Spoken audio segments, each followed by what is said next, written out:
अस्सलामुअलैकुम, मैं हूं शाहज़ैब और आप देख रहे हैं ज़ेबी टेक। आज की वीडियो के अंदर मैं बात करूंगा सैमसंग गैलेक्सी A20S के बारे में और आपको रिकमेंड करूंगा कि आप ये बिल्कुल बाय ना करें और आप ये क्यों बाय ना करें, ये सब जानने के लिए इस वीडियो को एंड तक ज़रूर देखें। और अगर आप हमारे चैनल पर नए हैं तो इस चैनल को सब्सक्राइब कर दें और साथ ही बेल आइकन को दबा देना ताकि जब भी कोई ऐसी वीडियो आए आपके पास नोटिफिकेशन आ जाए। तो आज की वीडियो स्टार्ट करते हैं। तो सबसे पहले बात करते हैं इसकी प्राइस की। तो हमें जो इसकी प्राइस देखने को मिलेगी वो तकरीबन हमें 31,000 देखने को मिलती है, जो कि इसकी जो स्पेसिफिकेशंस हैं उसके लिहाज से हमें बहुत ही ज़्यादा देखने को मिलेगी। इसकी बिल्ड की बात करें तो इसको हमें जो फ्रेम देखने को मिलेगा और जो बैक साइड है वो हमें प्लास्टिक की देखने को मिलती है और इसका हमें जो वेट देखने को मिलेगा वो हमें 183 ग्राम देखने को मिलेगा। इसी तरह हम बात कर लें इसके जो डिस्प्ले है उसकी, इसके अंदर हमें 6.5 इंच का एक TFT पैनल देखने को मिलेगा, जिसकी हमें जो रेजोल्यूशन देखने को मिलेगी वो सिर्फ HD हमें देखने को मिलेगी, यानी कि इसके अंदर हमें 720x1560 पिक्सल्स की जो रेजोल्यूशन है वो देखने को मिलेगी। यहाँ पे कोई भी हमें फुल HD प्लस नहीं देखने को मिलती।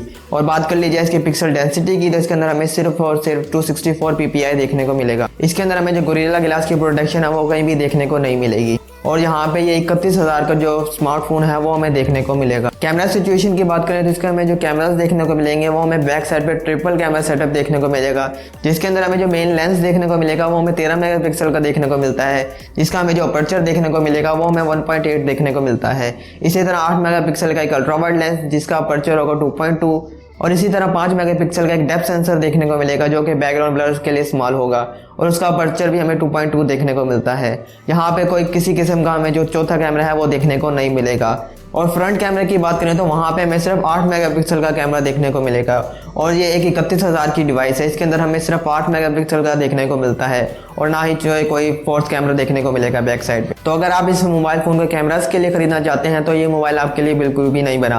आप इसके अलावा दूसरी चॉइसेस की तरफ जा सकते हैं जो कि Redmi Note 8 है। उसके अंदर हमें क्वाड कैमरा सेटअप भी देखने को मिलेगा, एक अच्छा फ्रंट कैमरा भी। इसके अलावा Realme 5 भी एक अच्छी ऑप्शन है जिसकी जो प्राइस है वो हमें काफ़ी कम देखने को मिलेगी। इंटरनल स्पेसिफिकेशंस की बात करें तो इसके अंदर हमें जो प्रोसेसर देखने को मिलेगा वो हमें Snapdragon 450 देखने को मिलेगा, जिसके साथ जो ये एक 14 nanometre technology based octa core processor है। इसके साथ GPU की बात करें तो हमें Adreno 506 देखने को मिलेगा।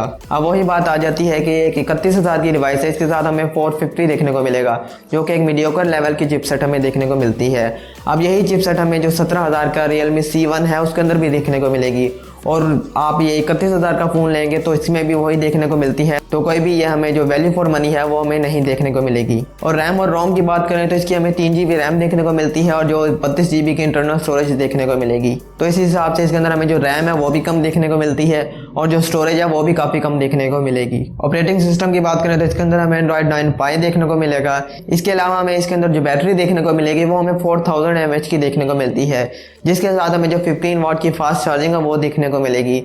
अब इसके साथ जो हमें इसका बस यही एक हाईलाइटिंग फीचर देखने को मिलेगा, एक फास्ट चार्जिंग। तो अब बात कर लें फाइनल ओपिनियंस की। तो अगर आपको एक अच्छा स्मार्टफोन लेना है जिसके साथ आपको अच्छा कैमरा भी चाहिए और एक अच्छी परफॉर्मेंस भी चाहिए तो ये स्मार्टफोन आपके लिए बिल्कुल भी नहीं बना। आप और दूसरी चॉइसेस की तरफ जा सकते हैं जिसके अंदर हमारे पास Redmi Note 8 भी आएगा और Realme 5। अब यहाँ पे आपका जो बजट है वो 30,000 या 31,000 का ही है, तो आप Redmi Note 8 की तरफ जा सकते हैं जिसके अंदर हमें क्वाड कैमरा सेटअप भी देखने को मिलेगा, एक अच्छा सेल्फी कैमरा भी देखने को मिलेगा और एक अच्छा GPU भी देखने को मिलता है, जिसके साथ हमें प्रोसेसर भी देखने को मिलेगा वो Snapdragon 665 है। इसी तरह अगर आपका बजट 25 से 26,000 तक का है तो आप इससे अच्छा स्मार्टफोन ले सकते हैं जो कि Realme 5 है। उसके अंदर भी हमें क्वाड कैमरा सेटअप देखने को मिलेगा, एक अच्छा सेल्फी कैमरा देखने को मिलेगा और इसके अलावा उसके अंदर भी हमें Snapdragon 665 देखने को मिलेगा।